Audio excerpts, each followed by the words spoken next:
What up, everybody? Welcome back to the channel. Today on Fitness with Frost, we got Fitbit with its new reveal of the Inspire 3, the Versa 4, and the Sense 2. In this video, we're going to break down really what are the differences between all the devices, what are the prices going to be, and when's the release date going to be. But let's go ahead and get right into it. First thing first, we're going to go with the least expensive. That is going to be the Inspire 3.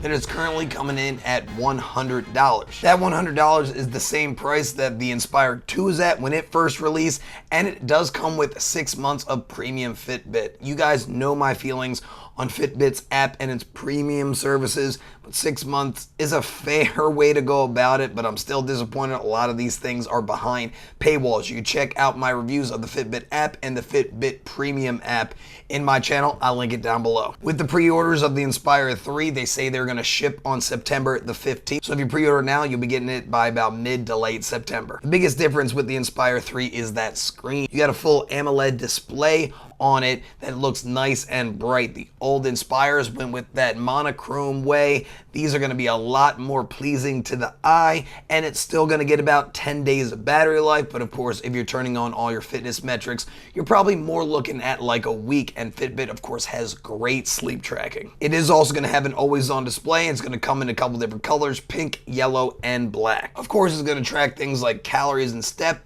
but this time around it's going to track your active zone minutes. Typically that was for the higher end Fitbit models. Now we're getting those active zone minutes down in the Inspire line. This will also give you AFib results if you have atrial fibrillation, and also it's going to be able to give you standing options as well, and it's going to be tracking your SpO2 levels. That's all the information we have currently, but of course as soon as I get my hands on it, I'm going to do a full review. So make sure you are subscribed to the channel, hit that notification bell so when that video comes out, you'll be one of the first ones to know. Alright, let's get into the Fitbit Versa 4. They're bringing back that button on the side, so there is going to be a physical button on the side. This is coming in at $229, so $230, and it is going to be shipping by September the 23rd, they said. So if you pre-order now, you're probably getting it late September. Comes in 4 different colors. It comes in a black, a waterfall blue, a pink, and also a beet juice. That's an interesting color. They tout that the Versa 4 is going to be thinner and lighter than the previous Versas, and it's going to come in with more sports modes as well. The Google footprint has finally come in. You'll be able to get Google Wallet and Google Maps built in. It's going to have a little bit of a different UI than the previous Versas, with more of an Apple Watch feel. I guess they're going more with that Google UI, but again, you still would get pretty good battery life. They are claiming more than 6 days of battery life with the Versa 4, and of course, if you're turning on all the metrics and you're using it a lot, you're probably looking around more like 4 to 5, but of course, with my testing, I'll let you guys know. A big thing they are touting is you can get a full day's worth of battery in 12 minutes with its fast charging. That's awesome.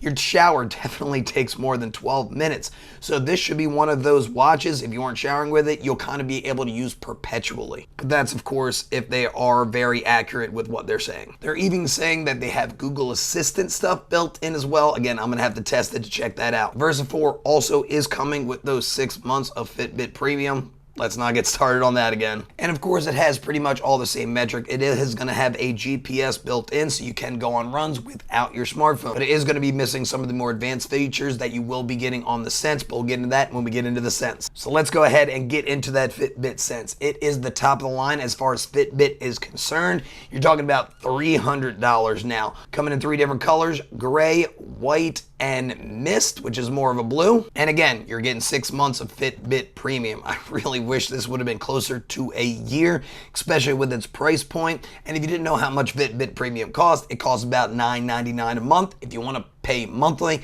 but if you want to pay per the year, it's going to be $80 a year. This is going to give you bigger graphs for longer trajectories of how your fitness is going. So it's going to give you workouts and stuff like that. Again, you can check out my link down below to see what all you get. Again, Google built in. It's got Google Maps, Google Wallet, Google Assistant.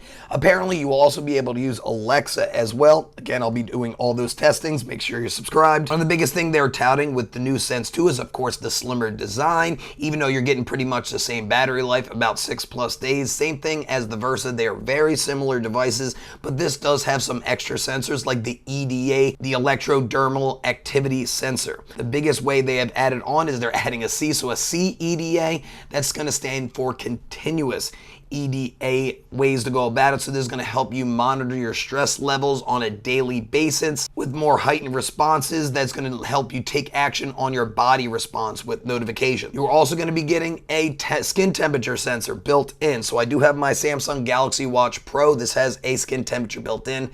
It's really not the biggest sensor in the world because, of course, if you are sleeping under covers, this is going to make that sensor go up. It's really not the most accurate, but again, it is just another metric. Just don't put too much into it. So it is 10% thinner and 15% lighter than the previous model, and they are pushing this body response metric. I'm not sure if this is just for the Sense, but I didn't see anything on the Versa.